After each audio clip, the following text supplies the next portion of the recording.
안녕하세요 여러분, 세상 돌아보기입니다. 오늘은 24년 7월 5일이고 금요일입니다. 자, 오늘 오랜만에 올망졸망 꼭지로 하나 골랐고요. 좀 기술적인 부분을 이야기할 것 같아서 올망졸망 꼭지를 골랐습니다. 우리도 잘 아는 그 에이텍힘스, 한국에서는 천무 에 이제 가장 직경이 넓은 거죠. 그 얼마 전에 한두 달도 안 된 것 같습니다만은 그거를 이제 폴란드에 한 2조 원어치 수출하고 그랬죠. 자, 거기에 보면 이제 어떻게 보면 단글이 아, 전술 탄도탄이거든요. 저렴하게. 그러니까 우리는 이제 군단급에 이제 다 배치되게 돼 있잖아요. 첨부를 제 기억으로 한 300문 가량 배치할 거니까 포병 전력이 엄청난 거죠. 그게 군단장의 결정권에 따라서 움직일 수 있는 군단 포병의 일원이 된 거죠. 그러니까 K9을 하나 밀어낸 거죠, 밑으로.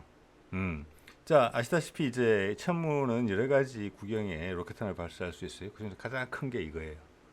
미국에서는 에이텍힘스. 우리도 이걸 본보기로 개발한 거예요. 그냥 외형도 그렇고 크기도 거의 같아요. 사거리도 거의 같잖아요. 미국은 이제 여러 차례 개선을 거치면서 지금 한 300km 정도 되는데 우리는 처음부터 바로 300km로 간 게 좀 차이가 있다고 하겠지요. 그러나 에이텍힘스가 우크라이나에 제공이 됐고 격추가 좀 됐어요. 그래서 효용성에 대한 제가 이야기를 예전에 다룬 적이 있습니다. 왜냐하면 단순 탄도탄이거든요. 그래서 요격당하기가 쉽다. 최종 접근 속도도 목표 접근 속도도 마하 2, 3 정도로 추정이 되기 때문에 회피 기동도 없고 뭐 제밍을 하는 것도 없고 체프나 플레어를 뭐 뿌리지도 않고 그래서 요격에 좀 취약하다. 게다가 이 항법 장치가 관성 항법 장치하고 GPS 일반적인 형태의 탄도탄 우리도 그럴 겁니다. 그거가 GPS가 제밍에 취약하다. 왜? GPS라는 신호가 인공위성에서 오는 거잖아요. 인공위성에서. 그러니까 이제 제밍이라는 것도 기본적으로는 파워 게임이거든요. 물론 주파수가 맞아야 되겠지만 군사 무기니까 알아서 하겠죠. 그들이 파워 게임이에요. 그래서 저기 내가 실전에서 큰 안테나를 갖춘 출력이 상당히 큰 트럭을 지상에 배치했고 나는 지키는 입장이고 포탄이 날아올 거니까 미사일이. 그런데 날아오는 미사일은 저기 고도 수천 킬로 아마 수천 킬로일 거예요. GPS 위성은. 그래서 오는 GPS 위성 뭐 군사용 GPS 신호긴 하지만 그 신호는 미약해요. 그래서 주파수만 딱 맞으면은 지상에서 쏘는 방해 전파에 완전 묻혀버리는 거죠. 그래서 GPS 무기가 지금 많은 한계를 도출하고 있다. 그게 예를 들어서 실력 차가 크게 나는 군하고 전투를 할 때 아무 문제가 없고 최신 무기로서 칭송을 받을 정도인데 나하고 능력이 비슷한 예를 들어서 러시아군, 중국군, 아마 우리 군도 그럴 거고 최근에 북한도 요새 뭐 GPS 제밍, 북한도 이에 대해서 준비를 많이 하고 있을 거예요. 그리고 이란도 있는 준비하고 있다고 봐야 됩니다. 하고 이런 적들하고 준비가 된 적들하고 게임을 하게 되면 GPS 제밍이 상당히 큰 문제로 대두가 된다. 에이텍힘스도 거기서 많은 타격을 입었다. 이래 보는 거예요. 그런 에이텍힘스의 GPS 내비게이션 항법 시스템이 러시아군이 노획을 했다. 그때 요격한 것인지 불발탄인지는 모르겠으나 그게 공개가 돼서 사진에 동영상으로 러시아 쪽에서 자 우리 뭐 연구소에 계신 분들은 다 보셔서 잘 알겠지만 우리 민간인들은 처음 보는 거잖아요. 이 기회를 빌어서 우리 에이텍힘스 그리고 대부분의 탄도탄에 들어갈 것으로 보이는 항법 장치를 한번 구경해 보겠습니다. 그리고 그것을 한번 일반인들이 이해하기 쉬운 상식적인 선에서 어떻게 작동하는지 한번 설명드려 보도록 하겠습니다. 자, 이게 이제 에이텍힘스의 내부 계략 도죠. 여기 보면은 이제 한 3분의 2 이상, 한 5분의 3, 전체 최적으로 봐서는 한 5분의 4 가까이가 추진제입니다. 추진제, 로켓 연료. 그거는 아마 우리 탄도탄도 대부분 다 그럴 거예요. 탄두 부분은 저 앞에 저기 돼 있죠. 이 탄두 중량이 한 250kg니까 상당히 이제 그 K9이나 155mm 자주포보다는 훨씬 크죠. 그건 한 10에서 20kg 사이일 거예요. 탄두 중량이. 제 기억이 맞다면.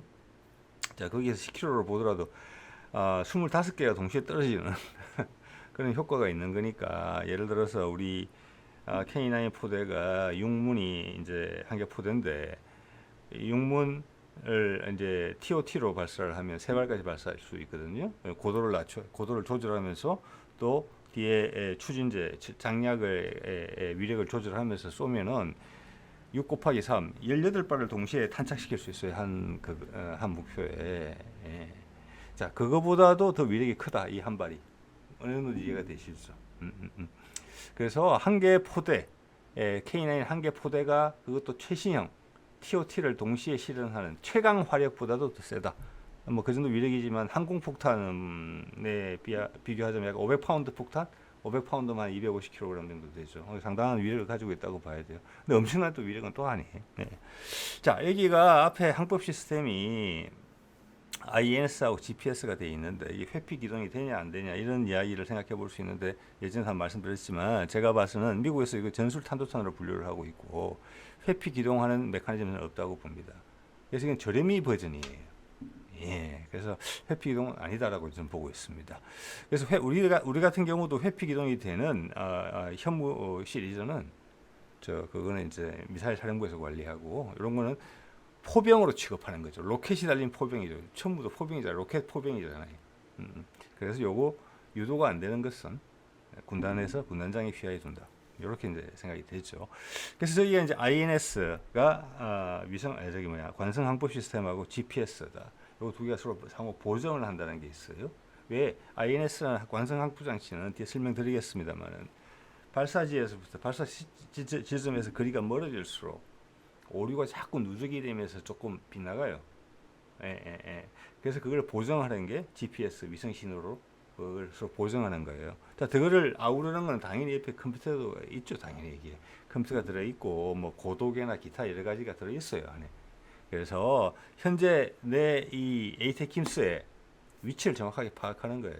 자세는 어떠며 속도는 어떠며 이걸 파악하는 거예요. 그러면서 이제 컴퓨터가 제어 장치를 통해서 미사일이 원래 날아가는 방향에서 벗어났으면 그것을 계속 보정을 하면서 가는 거죠.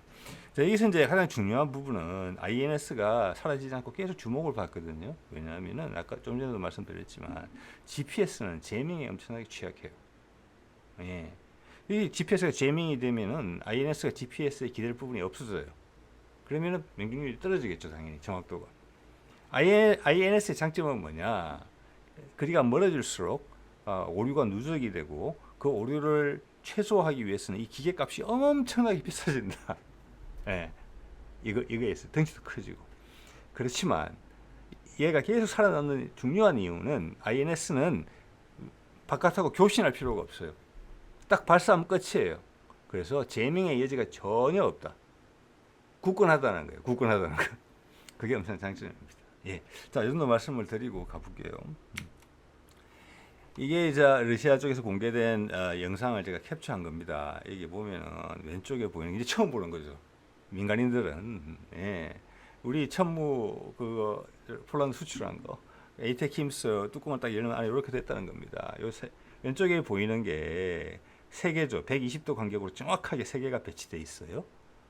좀 두꺼운 호떡 같은 게 찐빵 같은 게 붙어 있잖아요. 요게 링 레이저 자이로스코프입니다.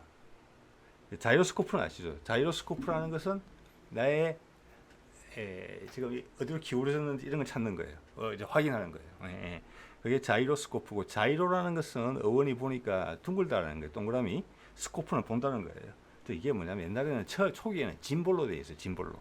짐볼로 되어 있고 안에 베어링을 통해서 공이 들어 있어요. 계속 회전을 해요. 회전을 하는데 내가 한쪽으로 기울어지면 얘가 살짝 다르겠죠. 도는 방식이. 뒤집거나 옆으로 돌거나 이러면 자, 그래서 그걸 통해서 내가 수평에 맞아 있는지 왼쪽으로 기울어졌는지 오른쪽으로 기울어졌는지 아니면 앞머리가 올라갔는지 이걸 파악하는 거예요. 그게 자이로스코프예요. 그게 INS의 관성 합법 장치의 핵심이에요. 왜? 나는 원래 있던 대로 관성이라는 게 뭡니까, 여러분? 관성이라는 게 내가 가고 있으면 그대로 계속 있고 싶은 거예요. 그래서 방향을 바꾸면 우리 몸이 쏠리잖아요. 차 안에서 이렇게.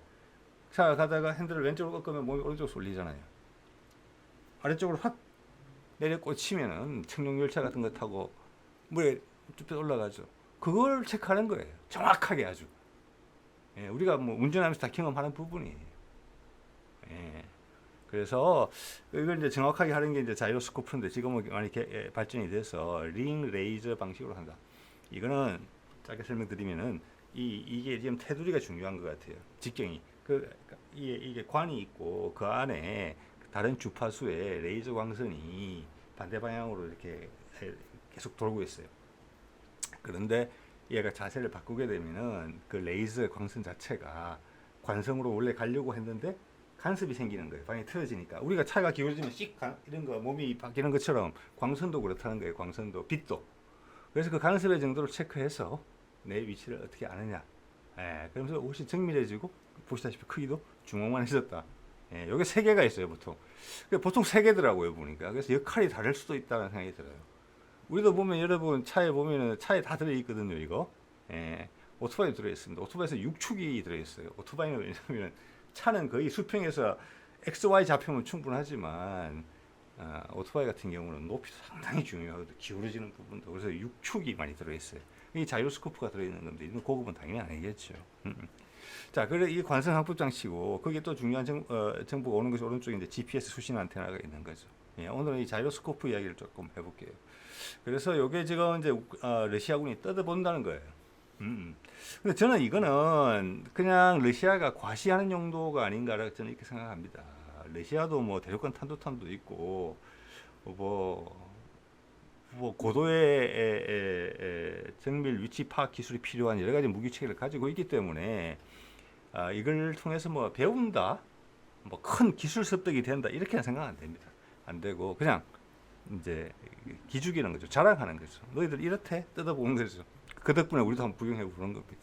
우리나라에서는 이거 평생 가도 볼 일이 없을 겁니다. 국방과학연구소 연구원들이나 좀 보고 뭐 LIG에서 탄도탄 같은 거 주로 만든다 그러면 LIG에 있는 생산자들이나 좀 봄직한 그런 내용이죠.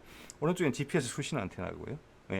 지금 이게 전부 다 이제 휴대폰 안에 다 들어있죠. GPS 수신 안테나 같은 것도 이제 아주 작게 돼 있고 자이로스코프 같은 경우도 MEMS라고 그래가지고 회로에 구현된 거 정밀도는 좀 떨어지죠. 그래서 휴대폰을 이게 쓰면 이제 이게 기울어졌다 뭐 이런 걸 이제 알잖아요. GPS 수신 안테나 당연히 있는 것이고. 자, 이제 이걸 봤을 때 이제 궁금해지는 것은 저는 실물을 딱 봤는데 우리도 이제 AT킴스 똑같은 거 만들어 가지고 국산화 다 했단 말이에요. 그래서 얼마 전에 폴란드에 수출을 했다고 말씀드렸잖아요. 그러면 여기에 있는 항법 시스템 그중 핵심인 INS가 국산화가 됐을까? 완전히 국산화가 저는 거의 국산화가 됐다는데 손을 들어주고 싶습니다. 왜냐하면 우리가 좀 현무탄도탄 같은 것도 계속 만들고 있고 SLBM도 만들고 있고 상당히 우수한 명중률을 보여주고 있거든요. 그래서 이 기술은 오래전에 됐다. 근데 그 모양은 미국 거랑 비슷할 것이다. 이게 뭐냐면은 호빵처럼 생긴 게 그 링 레이저의 원리 때문에 그런 거거든요. 그래서 우리도 저런 모양으로 아마 들어있을 것이다. 그래서 얼마나 정밀한가는 우리 자신 있을 것이다 이렇게 봅니다. 저는. 왜냐하면 우리나라에 있어서 탄도탄에 대한 무기 체계에 대한 우리가 기대는 미국이 에이테킴스에서 가지는 기대보다는 훨씬 중요하고 실전적이거든요. 자, 이거는 이제 링 레이저 자이로스코프를 하나 떼낸 모습이에요. 이 세 개가 있는데, 그래서 세 개가 다른 기능을 하는지 아니면 같은 기능을 하는데 상호 보정용인지까지는 잘 모르겠어요. 딱 요만하게 생겼죠. 호빵만하게. 자, 그래서 국방과학연구소에 가서 보니까 옛날에 제가 봤던 겁니다. 그래서 아직도 있더라고요, 자료가. 이거 보면 핵심 기술이에요. 핵심 기술인데 핵심 기술이라는 것은 뭐냐면 미래 기술이 있고 핵심 기술이 있거든요. 핵심 기술은 지금이 개발했거나 한참 개발 중인 기술이 보통 핵심 기술로 분류됐다는 것을 제 경험으로 알고 있습니다. 좀 전에 보신 그 호빵을 분해하면 이렇게 생긴 거예요. 오른쪽에 제가 동그라미 친 거. 자, 요거 두 개를 결부시키면은 우리 에이테킴스의 죄송합니다. 우리 천무의 직경 600mm짜리, 610mm인지 600mm짜리, 600mm인지 그렇죠. 거기에 들어가는 세 개로 들어갔을 걸로 보이는 그거의 모습을 이렇게 상상을 해볼 수가 있어요. 덧붙여서 여기 아까 뭐 GPS 수신기가 있고 뭐 고도계도 있고 원래는 각속도계가 있어요. 내 속도를 측정하는 거. 내가 속도를 알아야지 어디 있는지 알고 있잖아. 저기 뭐야 내가 발사 원점에서 얼마만큼 떨어져 있는지 알 수 있는 거니까. 거기다가 컴퓨터, 그다음 더 붙여서 뭐 다른 뭐 고도계 이런 것들 들어있는 것 같고, 이거는 보셔서 느끼시겠지만 우리 탄도탄유나 항공폭탄, 또 기본적으로는 항공기나 뭐 선박 이런 데 기본적으로 다 들어가는 거예요. 내 위치를 알아야 되니까. INS 시스템에. 자, 그렇기 때문에 이거는 다분히 오래전부터 국산화되어 있었을 것이다. 예. 이런 것을 해외에 기대게 되면 핵심 기술이기 때문에 안 될 것이라고 진작에 판단을 했을 거라고 봐지거든요. 예, 예. 자, 그래서 그 국방과학연구소 핵심 기술에 가보면 이거 쭉 한번 여러분 의미 있게 살펴보실 필요가 있어요. 탐색기 왼쪽에 저 있는 거는 주로 이제 미사일 앞에 들어가는 탐색기 이야기하는 겁니다. 레이더 팔을 보내서 그게 뭐 X밴드나 요즘 뭐 K밴드 이런 거죠. 그런 것들 탐색기 국산화하는 거고, 그거는 이제 KF-21용 공대공 무장에 들어가야 되겠죠. 중거리 미사일에. 그죠? 예. 단거리 미사일 같은 경우는 이제 적외선 탐색기가 들어가야 되고. 이미 우리 뭐 미사일 다른 걸 통해서 해봤던 부분이기 때문에 이런 걸 하고 있을 거라고 보고, 또 그리고 천궁 대공 미사일, LSAM 그런 거 다 들어가는 것들이거든요. 이거는 기본적으로 이제 우리가 A사일 레이더 기술을 확보했기 때문에 그거랑 다 연동된다고 보시면 될 것 같아요. 지금 이미 다 됐다고 저는 보고요. 그 다음 광위상 배열 라다, 이거 뭐 거리 측정하고 이런 부분이죠. 오늘 여기까지 깊게까지는 말씀을 제가 드릴 준비를 안 했고요. 그 세 번째 보면은 링 레이저 자이로 및 항법 기술, 요걸 클릭해서 확대된 사진을 좀 전에 보여드린 겁니다. 설명도 좀 있었는데 오늘 뭐 제가 말씀드리는 부분에 가름하기 때문에 추가로 말씀을 안 드립니다. 예. 이거 딱 보면 현무탄도탄 그림 그려져 있잖아요. 예. 그게 이미 활용됐다는 거예요. 그리고 그걸 에이텍 힘스에다가 한국판 에이텍 힘스에다가 다운그레이드해서 넣는지 그 사거리에 맞게 넣었겠죠. 예. 근데 뭐 현무 초기형 같은 경우랑 사거리가 비슷하기 때문에 같은 걸 넣었을 수도 있어요. 그냥 추가 개발 없이. 자, 그다음 오른쪽에 보면 MEMS가 있죠. 초소형 관청 센서. 요거는 지금 작게 구현한 거예요. 회로에. 예. 그래서 크기가 더 작아져요. 이제 전체적으로 한 요만해지더라고요. 보니까. 아까 거는 3개 들어가서 한 이만했잖아요. 그죠? 요건 요만해져요. 자, 요거는 정확도는 링 레이저만 못해요. 그렇지만 정확도가 떨어지는 부분을 상쇄할 수 있는 게 뭐냐면 사거리가 짧으면 돼요. 사거리가 짧은 무기체에 적용시키면 돼요. 예를 들어서 155mm 포탄 같은 거에 유도 포탄, 이게 충분한 거예요. 이게 그죠? 그럼 기껏해서 뭐 50km, 100km밖에 안 날아가잖아요. 자, 그런 정도로 쓰는 것 같고, 그 다음 왼쪽 밑에 보면 광섬유 자이로라고 있어요.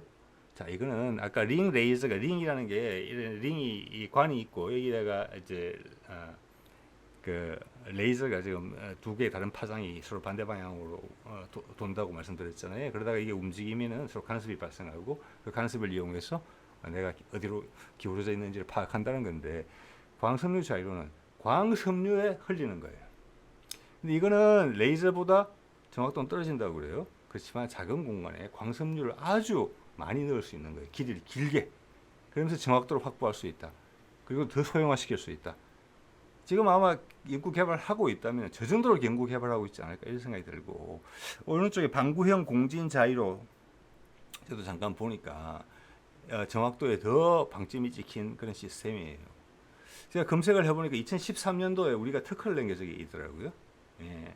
자, 저거는 훨씬 더 약간 장거리, 중장거리용 무기에 쓴다. 지금 우리 탄도탄보다 사거리가 긴 거. 자, 그 다음 등장하는 게 별 센스라고 되어 있어요. 요거는 자이로스코프의 개념을 벗어나는 부분인 것 같아요. 자, 그래서 쭉 보면 기술적으로 보면은 링 레이저에서 광섬유 자이로, 그 다음 방구형 공진 자이로로 오면서 정밀도가 계속 높아져요. 이것은 더 장거리 무기에 쓸 수 있다는 거죠. 그리고 이제 우리 위성 체계에도 쓸 수 있는 것이죠. 그런데 그거보다 거리가 더 멀어지게 되는데, 우리가 멀어지게 되면은 그 정확도를, 내 위치를 정확하게 파악하기 위해서 사용되는 기술이 별 센서 기술로 알고 있어요. 이거는 제가 보기에는 ICBM급 아니면 우주 기술하고 상관이 있는 겁니다. 이거는 INS를 통해서 관성이 변하는 정도를 뭐 전파를 쓰든 공을 쓰든 레이저를 쓰든 뭐 그걸 광섬유를 통해서 오래 돌려가지고 그 간섭을 극대화시키는 그런 거하고는 다른 방식으로 쓰는 것 같습니다. 이거는 저 멀리 우주 공간에 있는 어떤 별, 특정한 별, 절대 위치가 지금의 거리로 봐서는 움직이지 변하지 않는 그걸 기준으로 내 위치가 얼마만큼 변했는지를 파악하는 그런 기술로 알고 있어요. 예, 이거는 그러니까 컨셉이 자이로스코프가 아닌 거죠, 이거는. 근데 우리가 진짜 관심을 가지고 있다는 것은 우주 기술용이나 초장거리 미사일에 관심이 있다. 이렇게 해석될 수 있을 것 같습니다. 일단은 먼저는 이제 우주 기술에 활용되는 부분이겠죠. 저것도 외국에서 활용되는 기술이에요. 우리가 처음 하는 기술은 아니고. 예, 예. 제가 보기에는. 네. 자, 그다음 하나 더 볼게요. 지금 아까 말씀드린 이건 이제 그 밑에 핵심 기술 한 칸 내린 거거든요. 여기 보면은 에이텍킴스가 지금 미국이 당황하는 이유가 그게 뭐 게임 체인지다 그러면서 내륙을 깊이 공격하겠다. 처음에 몇 방 맞았죠, 러시아가. 그냥 그 다음부터 잘 안 맞아요. 예. 아까 말씀드린 대로 전 세계에서 가장 강력한 방공망을 구축한 나라가 러시아예요. 왜냐하면 공군력이 미국보다 약하기 때문에 방공망이 엄청나게 발달되어 있어요. 우리의 미사일 시스템의 원료도 러시아에서 온 거죠. 좋은 선택이라고 봐야 되겠죠. 예, 예, 예. 자, 그리고 또 하나는 GPS 제밍이에요. GPS 제밍. 제밍하는 입장에서는 편해요. 그 적국의 주요 목표물이 어딘지를 알잖아요. 우리의 어디를 때릴지. 그럼 거기에 제밍 장치 설치하면은 뭐 반경 수십 킬로 안에서는 아주 강력한 신호를 쏴보낼 수 있어요. 수천 킬로 하늘에 떠 있는 위성에서 쏴주는 그 미약한 GPS 신호는 덮어버리고 남은 게 있죠. 그러면은 에이텍킴스가 GPS가 없으면 INS만으로 혼자 오다 보니까 이거는 10m, 20m만 빗게 맞아도 안 맞는 거랑 마찬가지잖아요. 네, 그런 건데, 자, 그러면 그래서 어떻게 보면은 그 취약점이 대두됐다. 미국에서 그러면 더 나은 기술 방식을 개발해야 된다. 그게 이제 대표적인 게 이제 INS를 더 강화시키는 부분으로 가고 있는 것 같아요. 자, 우리도 그런 고민을 많이 한다는 거죠. 오른쪽에 위에 보는 게 지형 대조 항법 이런 거는 이제 뭐하고 상관이 있느냐면은 타우루스 미사일 같은 데 들어있는 기술이에요. 그거를 뭐 약간 지금 위성이 잠깐 관여되어 있는 부분도 있는 것 같은데 요거 기술 이전을 받은 거거든요. 우리가 타우루스에서 하면서 거기에서 위성적인 기술까지 좀 포함을 시킨 것 같아요. 이 클릭에서 들어가 보면은 이 기술의 전제 조건, 이 기술이 필요한 전제 조건이 뭐냐? GPS를 활용할 수 없는 상황에서 정확도를 보장하기 위해서 활용하는 기술이다. 북한의 GPS 제밍 기술 만만치 않다는 거예요. 기본적으로 어렵지 않은 기술이라고 봐야 돼요. GPS 제밍에 대해서는. 그러면 거기에 대해서 우리의 모든 유도 무기가 GPS에 기반을 하고 있으면 되겠습니까? 아니죠. 우리는 고민하고 있는 거예요. 예. 자, 그래서 지형 대조 항법이라는 부분이 있고 지금 타우루스류의 약간 개선된 행위 아닌가. 그게 직접 사진을 통해서 파악을 하는 거죠. 예. 제가 이해를 하기로는.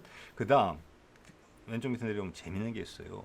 지상 기반 전파 항법 기술이에요. 왜냐하면 우리가 지금 무인기 같은 게 엄청나게 많이 활용하고 있잖아요.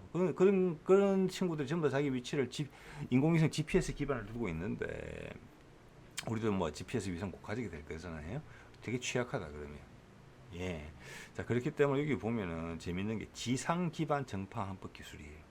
자, 이것도 기본적으로 GPS 인공위성 기반으로 가다가 거기가 닫히면은 지상에 이거는 아주 좁은 지형이기 때문에 가능한 거라고 봅니다. 한반도 같은 특수성이 있기 때문에 지상에 거점 즉 정확한 좌표가 설정되어 있는 거점에서 신호를 보내줘서 인공위성 GPS 신호를 대신한다. 이거는 지금 무인기하고 아마 유도탄 정도만 돼 있는데 향후 포탄이나 전투기 이런 거 다 활용될 수 있다고 봐요. 예. 이거는 좁은 지역에서 산계를 시키면 돼요. 어떤 설비를 그 자리에 갖다 놓으면 되는 거잖아요. 나중에는 뭐 특수부대들이 우리 특전사들이 나중에는 다른 적들하고 상대를 한다면 GPS 제어에 대응하기 위해서 적진 깊숙이 침투할 때 할 일이 이런 거일지 모르겠어요. 핵심 거점에다가 GPS 레이더 신호 발신기를 놔두는 거죠. 그래서 우리의 폭탄이나 무인기들이 자기 위치를 찾아갈 수 있게. 자, 그런 게 있고 오른쪽에 보면 이제 항제밍 GNSS 보정항법 이런 거 있죠. 제밍 상황에서 어떻게 할 것이냐. 여러 각도에서 연구가 되고 있어요. 그리고 뭐 당연히 오른쪽에 보면 위성항법 제밍, 우리가 어떻게 제밍할 것인가. 이건 서로 상승작용이 있는 기술이에요. 내가 제밍하는 거하고 제밍에서 지켜내는 기술이라고. 제밍 기술과 항제밍 기술을 둘 다 연구하다 보면은 뭔가 탁 튀는 부분이 또 있겠죠. 자, 이런 것들을 우리가 준비가 되고 있다. 우리의 무기 체계들. 예, 그래서 그래서 이거는 뭐냐면 군사 기술의 발전 관점에서 봤을 때 미국이 에이테킴스를 그렇게 보내서 러시아에게 제명에 의해서 에이테킴스라는 무기 체계가 무력화되는 부분은 상당 부분 예견됐었다는 걸 알 수 있어요. 우리가 이 정도 준비하는 걸 보면. 그리고 서방의 기술들의 수준이 이렇다. 내가 때리면 상대방이 맞아주는 그런 전쟁만을 전제해 왔다. 전혀 아니다. 그래서 그들의 내심에 군 내부에 유럽이나 미국 내부에 러시아군이나 중국군에 대한 공포심은 생각보다는 클 것이라고 봅니다. 왜 이런 준비를 안 해왔으니까. 예, 돈이 안 되는 거잖아요, 크게. 이런 무기를 쓸 이유도 없었고, 즉 상대를 이때까지 얕봤다는 거죠. 중국군도 그렇고 러시아군도 그렇고. 이제 실체를 느끼고 자기 자신을 돌아보게 되니까 준비가 너무 취약한 거죠. 그래서 이게 식은땀이 나는 거죠. 그래서 지금 그런 말이 나오는 거잖아요. 미군에서 특히 육군 같은 경우 다 마찬가지예요. 미군은 상군이 다 현대화란 말을 쓰잖아요. 현대화란 말을. 예. 자, 이제 자이로스코프 원리에 대해서 잠깐 이제 말씀을 드려볼게요. 자, 요거 단어 우리 차에도 보면은 운전차에 관심 있으신 분들 많이 있으실 텐데 그 보면 이제 롤링, 요잉, 피칭 이런 단어들이 있어요. 예. 요거를 감지하는 게 자동으로 감지하는 게 자이로스코프고 그게 INS 즉 관성 항법 장치의 핵심이에요. 네. 자, 나는 날아가면 가만히 있으려고 하죠. 그런데 이쪽으로 확 움직이면 나는 이쪽 벽에 가서 확 부딪혀요. 그 정도를 파악을 해서 아주 고급스럽고 정밀하게 그거 우리한테 설명해 주는 게 자이로스코프입니다. 자, 여기서 직진하는 게 이게 좌우로 흔들리다. 차가 좌우로 흔들리면 이게 롤링이고 요잉은 뭐냐면 여기서 이렇게 흔들리는 거예요. 차가. 이런 건 약간 우리가 빗길에서 미끄러질 때 또는 살짝 어른길에서 살짝 미끄러질 때 이런 요잉은 경험하게 되죠. 피칭은 뭐냐 앞뒤로 낭창 하는 거죠. 그러니까 브레이크 밟을 때 급가속하면 뒤로 가죠 그때는. 자, 이런 거고 이런 것들이 이제 3축 체계고 아까 말씀드린 대로 오토바이 요즘 이제 광고하는 거 보면 INS가 6축 체제가 이제 자이로스코프가 6축 체제가 들어있죠. 그래서 이제 오토바이 같은 경우는 ABS가 있는데 직진을 하다가 브레이크를 밟을 때 하고 커브를 돌면서 브레이크를 밟을 때는 그게 조절이 돼야 된다. 커브를 돌 때는 오토바이 같은 경우는 기울어져야 돼요. 자, 그때 적절하게 ABS를 가장 안정적으로 잡아준다. 직진할 때와는 다르게. 그러기 위해서는 오토바이의 지금 상태에 대해서 오토바이 내에 있는 CPU, 중앙 처리 장치가 다 알아야 돼요. 그 정보, 핵심적인 정보를 제공해 주는 게 자이로스코프. 그렇죠. 그게 6축이라는 거예요. 차는 6축까지는 필요 없을 거라고 봅니다. 예. 차도 마찬가지. 브레이킹 할 때. 예. 자, 그런 점에서 오토바이는 더 이제 센시티브하다 이런 부분이 있고 이거랑 이제 원래 가장 큰 패키지는 가속도계예요. 가속도계. 가속도계는 뭐냐면은 속도를 체크하는 게 속도의 변화를. 가속에서 올라갈 수도 있고 감속도 어떻게 보면 가속이에요. 마이너스 가속이 감속이니까. 그래서 차가 가다가 이쪽으로 기울어지면 내가 보면 이쪽 유리창이 쾅. 이쪽으로 가면은 이쪽 유리창이 쾅. 자, 이게 자이로스코프고 가속도계는 뭐냐면 내가 차가 쭉 일정한 속도로 가다가 갑자기 가속을 해요? 그러면 뒤통수가 뒤에 머리 바지에 쿵 하죠. 그 충격을 이용해서 내가 얼마나 가속을 했는지를 아는 거예요. 자, 반대로 브레이크를 확 밟았다. 그럼 몸이 확 쏠립니다. 확 쏠릴 때 어느 정도 많이 쏠리느냐를 감지해서 내가 속도를 얼마큼 줄였구나. 요거를 체크하는 게 가속도계예요. 요거하고 내가 어디로 움직이고 있다. 요거를 결합시킨 게 핵심이에요. 자, 이건 이제 컴퓨터가 계속 이해를 해가지고 출발 지점에서 내가 얼마만큼 왔구나. 요걸 이제 판단하는 거거든요. 근데 이게 자이로스코프, 이 INS 시스템은 기본적으로는 그 전에 정보를 바탕으로 이만큼 움직였다. 요거 확인하고 여기서 또 얼마만큼 움직였다. 그러니까 그 전에 것이 100% 맞다는 가정하에서 움직이는 거예요. 그렇기 때문에 100% 뭐 100점이 있겠습니까? 이 99점, 99점인데 이 99점이 계속 벌어지다 보면 이게 오류가 좀 커진다. 그래서 아까 다양한 종류의 자이로스코프를 개발하고 있다. 이제 어느 거리를 넘어서면은 약간 별 센스라는 거 보셨죠? 자이로스코프가 아닌 다른 수단을 활용한다. 자, 오늘은 러시아군에 의해서 노획된 에이테킴스의 위성 항법 장치와 INS. 예. 한마디로 이제 항법 장치죠. 그걸 가지고 어떤 생각을 여러분한테 좀 설명을 드려봤습니다. 자, 오늘 이 정도 하겠습니다. 네.